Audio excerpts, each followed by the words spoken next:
Okay, Rich, so what are we playing this week then? So this week we're going to attempt to complete Alex Kidd in Shinobi World for the Sega Master System.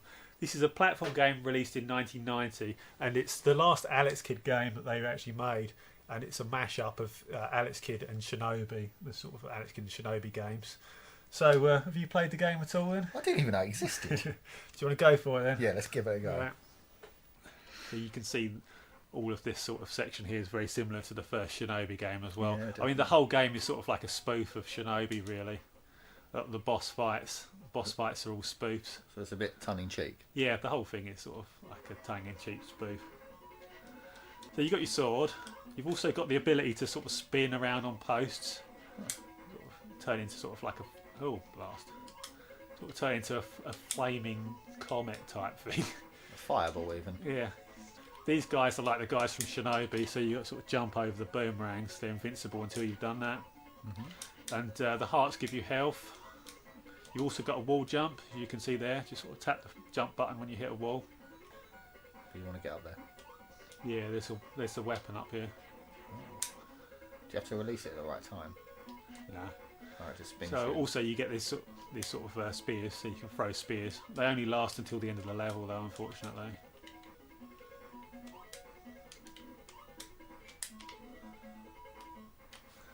Is that the level? Yeah, that's stage 1 of the first level. What? Really? Oh! I was going to say, damn, that's going to be a quick game. Well, it is quite a quick game, to be honest. Going up these ladders, I suppose. Yeah. That's it. We climb slowly. Yeah, so I said this game was sort of a mash-up between the Alex Kidd series and Shinobi.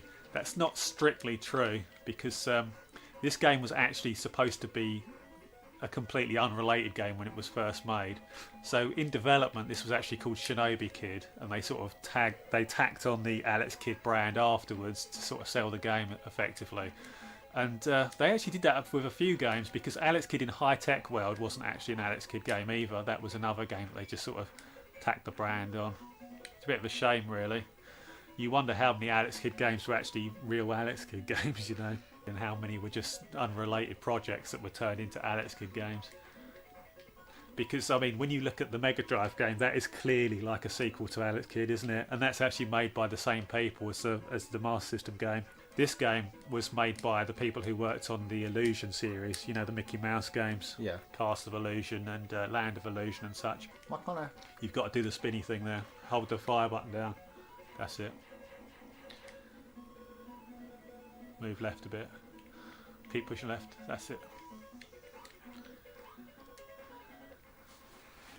Easy enough. Now this guy's actually a spoof of another famous video game character as well. See if Chris can work out who it is. No pressure. Oh, who is it? I don't know. Well, I know from that. He's not going to guess it. No. Originally that guy was basically a spoof of Mario. So they changed him slightly afterwards. Obviously he's throwing bouncing fireballs and he shrinks as you hit him as well. Oh, okay. Originally he had a moustache, but they took I would have got it then. If They took them, and he was actually called.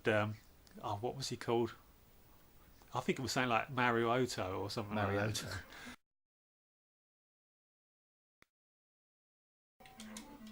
Good. That helps. I'd stay along the top of that, No, there's actually a secret pathway down the bottom, and you can get a bunch of lives there. So Oh, good. that'd do Oh, that. here. Yeah. Oh, you got your health back, good.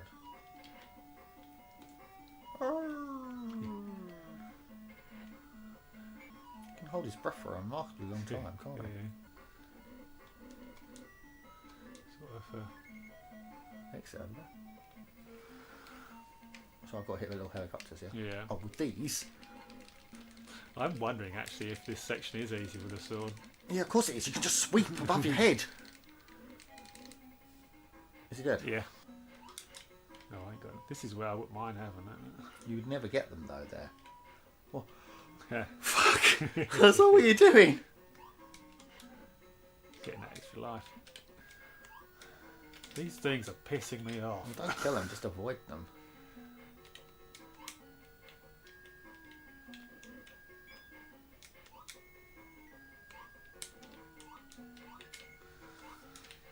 Oh. Are you going to spin the star fire flower and... It's a little bit trickier now. Oh, this level's easy actually. What? Jump, you see where that platform is there? Yeah. Jump to the right and then jump to the left. That's it, go up there.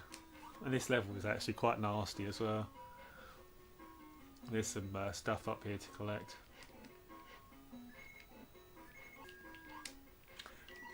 Fuck. Yellow, run. This is sinking already, by the way. Run. It's just sinking already, by the way. Just push right, hold right off of this, son.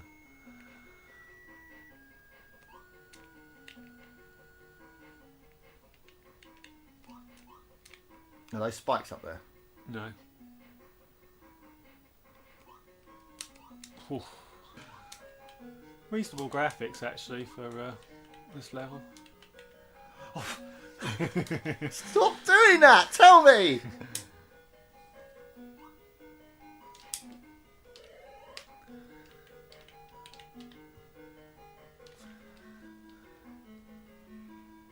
Oh, wait a minute.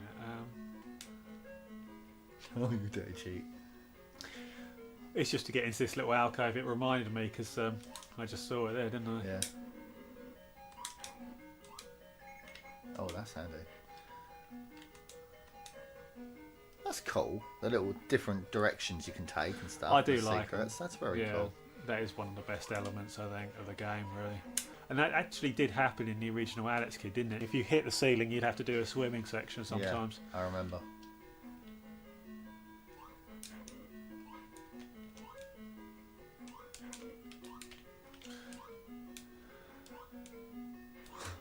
I don't know how the hell you get those.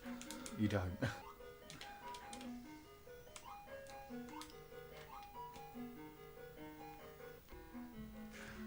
It's just swamps. Swamps. Just, yeah, just walk over to it and then, you know. Copyright infringement. Did he kill me? Yeah. So you got to Jump him. keep jumping those. But if you bounce off that wall, you only need to jump 2 sections of this. Right. So you want to be on that one. Now you want to jump to that one. Now double jump off that wall. No. Oh. Well, What? Did you hear me pressing the A button as well, where it wasn't jumping? You just do some jump from there. Right. Where did it put us then? 3 lives still. Oh, Here. it's here.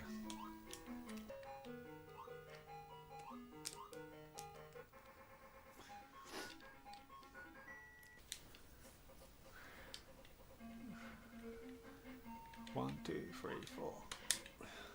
It's like the worst counting ever. Don't tell me that's all the bosses. The timing on this has to be perfect. Is he dead? Oh, we got all his health back. He's still not the most difficult guy when you know what you're doing.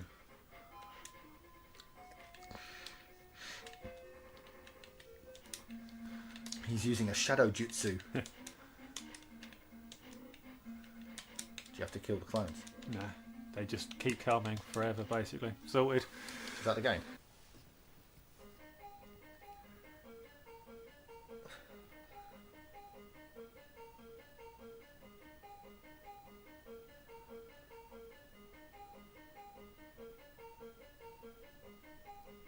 Bye. This is basically just reusing the intro, really, isn't it? Yeah. Except now no bad guys turn up. Okay, Rich, well, what did you think then?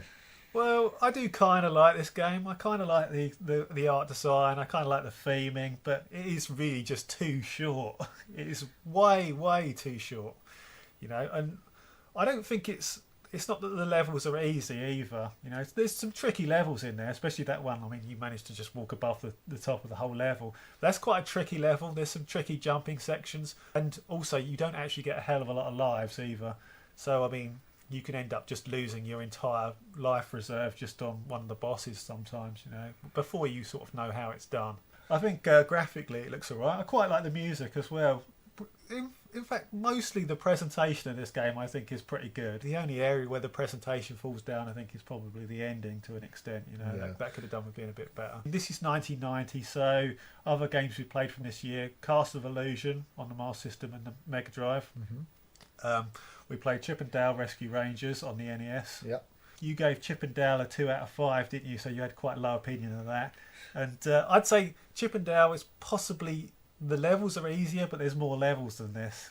You know, whereas the levels in this are fairly hard, and it's very limited. Chip and Dale gave hordes of lives, didn't it? This is pretty limited on lives. 6 lives versus Chip and Dale, I think, gave us multiple continues, and every level had 2 or 3 lives floating around in it. Plus, they had a bonus game at the end that gave you a life as well. So, yeah. So, how do you feel about it anyway? Well, as you said, I did give Chip and Dale a 2 out of 5, and Chip and Dale's a lot longer. The game was really fucking short. Yeah, it was pretty short. Really short. And to be honest, I never felt a danger of completely ending the game, going game over, because we were getting lots of hearts. Every box had a heart in. A lot of this is because, I mean, I have to defend it here. I mean, I knew that there was a secret way down through the water. We picked up 4 or 5 hearts on that section alone, I think. Yeah, and that skipping section as well, on that tricky level. But yeah, and that gave you two hearts as well. Plus the extra life hidden down the bottom. That tricky level, right at the bottom, at the end of the level, where there was lots of fire, I thought to myself, I've got 4 lives here, and it does give you a very good period of invulnerability when you take it up. So I thought, I could just walk through this flame now, and I'd be fine. I wouldn't need to dodge. So yeah, but if I hadn't gained so many hearts, you probably would have died a bunch of times, I reckon. Oh, definitely, without doubt. I couldn't have done those jumping sections because I'm not comfortable with the SMS controller. Sorry. I don't think that you could have done this game on your first go. No, it's a game where you can sort of explore around a little bit as well. I do like that. I like the multiple path system. That is the best thing about the game. That's really, really cool. It's the way that you can drop down and then find a secret passageway that sort of has more types of, parts of the level. But what are you giving it then? I'm going to give it a borderline 3 out of 5. What, low 3? I think so, yeah. Yeah. I mean, like I said, I like the game. I like the passageway sections of it. I think the gameplay itself is pretty solid. I like some of the boss fights reasonably enough, but it's just way too short. Do you prefer Chip and Dale to this? Well, I'll be able to answer that with this, because I'm going to give this a 2 out of 5 as well, because I like elements of Chip and Dale that I think are better than this, like the length. But I like elements of Alex Kidd and Shinobi World which are better than Chip and Dale. Yeah. So I think they're about on par for me. A mediumly to high 2. Yeah. So I loved the little hidden sections and stuff. That was cool. The amount of times you made me die nearly, where I was like, oh no, he's dropping down the pit. Oh, it's fine. But that was cool. I like the spinning mechanic as well, but it's not used enough. It's not used enough. That's the problem. It's not used enough. I would have said that, but that shoots the level. Shortens the level even further. If they put lots of that in, what would it have taken for you to give it a 3 then? Like 1 extra level with the 3 sub levels. If it had given me 2 extra, I would have put it a high 3, maybe a 4. Yeah.